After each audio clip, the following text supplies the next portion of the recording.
평생을 살아오면서 이런 생각이 드신 적 있으십니까? 나는 과연 나 자신을 얼마나 알고 있을까? 수십 년을 살았는데 정작 내가 무엇을 원하는지, 무엇이 나를 힘들게 하는지, 왜 같은 실수를 반복하는지 그걸 정확히 설명할 수 있는 사람이 얼마나 될까요? 60대 초반에 한 남성이 있었습니다. 젊은 시절부터 남들보다 앞서가야 한다는 생각으로 살았고 누군가 자신을 조금이라도 무시하는 것 같으면 그날 하루 종일 기분이 가라앉았습니다. 퇴직 후에는 그 감정이 더 자주 찾아왔습니다. 사람들이 자신을 예전만큼 대우해주지 않는 것 같고 가족들도 자신의 말에 귀를 덜 기울이는 것 같아서 속으로 자꾸 화가 났습니다. 그런데 그 화가 어디서 오는 건지, 왜 이렇게 예민해진 건지는 설명하지 못했습니다. 바로 이런 상황에서 쇼펜하우어는 이렇게 말했습니다. 지혜는 자신을 아는 데서 출발한다. 이 말이 단순하게 들리실 수 있습니다. 나를 안다는 게 뭐가 어렵냐고 하실 수도 있습니다. 하지만 쇼펜하우어가 말한 자기인식은 단순히 내 이름과 직업을 아는 것이 아닙니다. 내가 왜 그 상황에서 그렇게 반응했는지, 내 감정의 뿌리가 어디에 있는지 그것을 정직하게 들여다보는 능력입니다. 그것이 없으면 아무리 나이가 들어도 같은 패턴이 반복됩니다. 우리는 흔히 타인에 대해서는 꽤 정확하게 이야기합니다. 저 사람은 왜 저러는지 알겠다. 저 사람은 인정받고 싶어서 저러는 거다. 저 사람은 불안해서 저렇게 행동하는 거다. 그런데 자신에 대해서는 그 눈이 잘 작동하지 않습니다. 내가 화가 났을 때 그게 진짜 화인지 아니면 상처받은 것인지조차 구분하지 못할 때가 많습니다. 심리학에서는 이것을 자기인식의 맹점이라고 합니다. 사람은 자신을 바라볼 때 객관적이지 못합니다. 자신에게 유리한 방향으로 해석하거나 불편한 진실은 무의식적으로 외면합니다. 그래서 평생을 살아도 자신을 모르는 채로 지내는 경우가 많습니다. 나이가 많다고 자동으로 자신을 잘 알게 되는 것이 아닙니다. 70대의 한 여성이 있었습니다. 자식들과의 관계가 늘 어딘가 어색하고 서먹했습니다. 자식들이 연락을 잘하지 않는다고 서운해하면서도 자신이 어떤 방식으로 대화했는지는 돌아보지 않았습니다. 어느 날 딸이 조심스럽게 말했습니다. 엄마랑 얘기하면 항상 결론이 잔소리로 끝나서 피하게 된다고. 그 말이 처음에는 상처로 들렸지만 며칠을 가만히 생각해보니 사실이었습니다. 자신이 걱정을 표현하는 방식이 상대에게는 통제로 느껴졌던 것입니다. 자신을 안다는 것은 불편한 진실도 받아들이는 것입니다. 우리가 자신을 모르는 이유 중 하나는 감정을 억누르며 살아왔기 때문입니다. 이 세대는 대부분 감정을 드러내는 것이 약한 사람의 행동이라고 배우며 자랐습니다. 힘들어도 티 내지 않고 슬퍼도 참고 억울해도 삼키는 것이 어른의 모습이었습니다.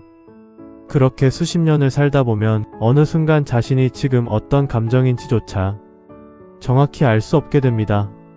심리학에서는 이것을 감정 억압의 결과라고 설명합니다. 오랫동안 감정을 누르면 그 감정을 인식하는 능력 자체가 약해집니다. 화가 나는지 슬픈 건지 외로운 건지 지친 건지 구분이 잘 되지 않습니다.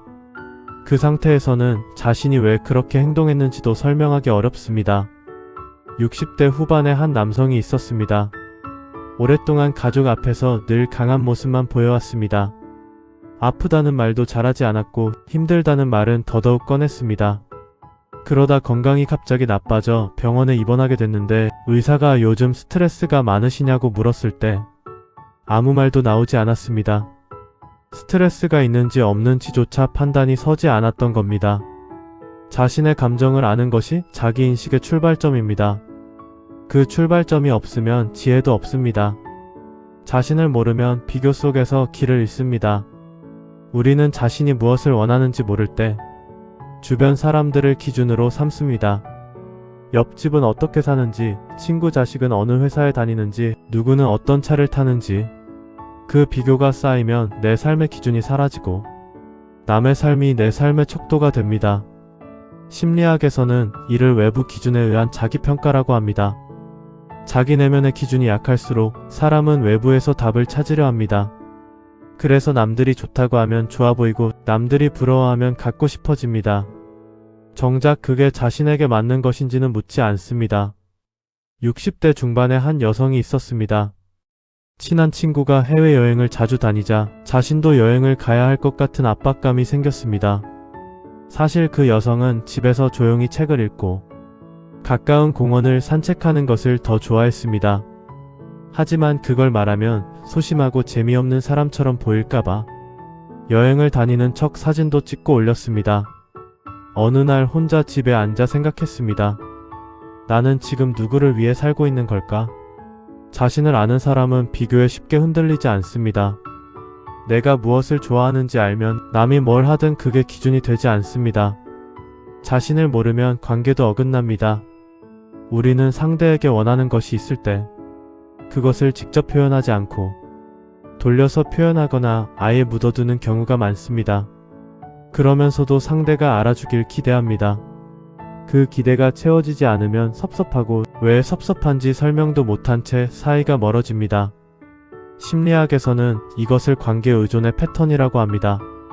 자신의 감정을 스스로 해결하지 못할 때 사람은 상대에게 그것을 채워주길 기대합니다.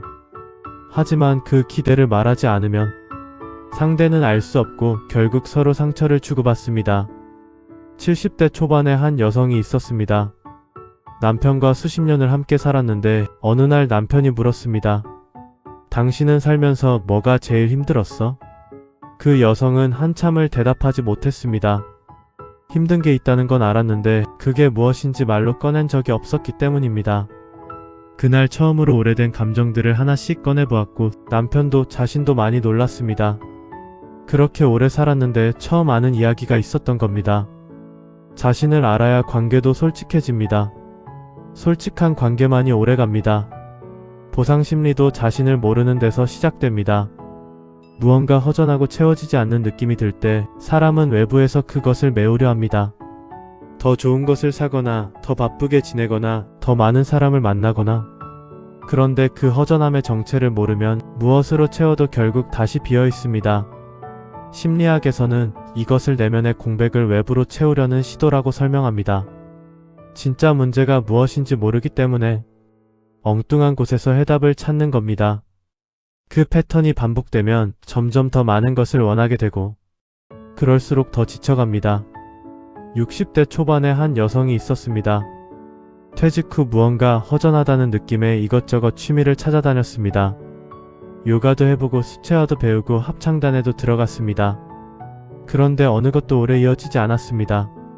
어느 날 혼자 조용히 앉아 생각해봤습니다. 나는 지금 뭐가 허전한 걸까? 그리고 깨달았습니다. 취미가 없는 게 아니라 오랫동안 자신의 의견을 말할 공간이 없었다는 것을, 누군가 자신의 이야기를 진지하게 들어주길 원했던 겁니다. 그게 무엇인지 알자 비로소 찾는 방향이 달라졌습니다. 자신을 알면 엉뚱한 곳에서 헤매지 않습니다. 습관도 자기인식 없이는 바뀌지 않습니다. 우리는 오랫동안 해온 방식이 있습니다. 갈등이 생기면 피하거나, 화가 나면 침묵하거나, 힘들면 혼자 사귀거나. 그 방식이 언제부터 시작됐는지, 왜 그렇게 굳어졌는지는 잘 모릅니다. 그냥 원래 그런 사람인 줄 압니다. 심리학에서는 이것을 습관화된 반응 패턴이라고 합니다. 어린 시절이나 젊은 시절에 만들어진 대응 방식이 오랜 시간을 거치면서 자동화됩니다. 의식하지 않아도 그 방식으로 반응하게 되는 것입니다. 그 패턴을 바꾸려면 먼저 그것을 알아채야 합니다. 알아채지 못하면 바꾸려는 시도조차 할 수 없습니다. 70대의 한 남성이 있었습니다. 자식들과 의견이 다를 때마다 언성이 높아지고 결국 상대가 물러나는 방식으로 마무리됐습니다. 그 남성은 자신이 강한 사람이라고 생각했습니다. 어느 날 손자가 할아버지랑 얘기하면 무섭다고 했습니다. 그 말이 마음에 걸려 며칠을 생각했습니다. 그리고 깨달았습니다. 강한 게 아니라 두려움을 다루는 방법을 모르는 것이었다는 것을. 상대가 자신의 말을 무시할까 봐 먼저 크게 나갔던 겁니다. 그것을 알고 나서야 조금씩 달라질 수 있었습니다. 자신을 아는 순간 변화가 시작됩니다. 결국 삶에서 남는 것은 나 자신입니다. 자식도 배우자도 지위도 재산도. 시간이 지나면 하나씩 달라지거나 멀어집니다. 그 모든 것이 정리된 자리에 끝까지 함께 있는 것은 나 자신입니다. 그 나 자신이 어떤 사람인지 알고 있어야 남은 시간을 스스로 결정하며 살 수 있습니다. 내가 무엇을 좋아하는지, 무엇이 나를 편안하게 하는지, 어떤 관계가 나에게 힘이 되는지, 그것을 알아야 비로소 자신답게 살 수 있습니다. 쇼펜하우어는 지혜가 자신을 아는 데서 출발한다고 했습니다. 그 말은 나이 들수록 더 절실해집니다. 젊을 때는 밖을 향해 달려가지만 나이가 들면 결국 안으로 걸어 들어와야 합니다. 그 안쪽에 있는 나를 처음으로 만나는 사람이 있는가 하면 끝내 만나지 못하고 시간이 지나는 사람도 있습니다. 오늘 하루 잠깐이라도 스스로에게 물어보십시오. 나는 지금 무엇을 느끼고 있는가? 나는 지금 무엇을 원하고 있는가? 그 질문 하나가 지혜의 첫걸음입니다. 이 영상이 조금이라도 마음에 닿으셨다면 좋아요와 구독 부탁드립니다. 여러분의 응원이 다음 이야기를 만듭니다.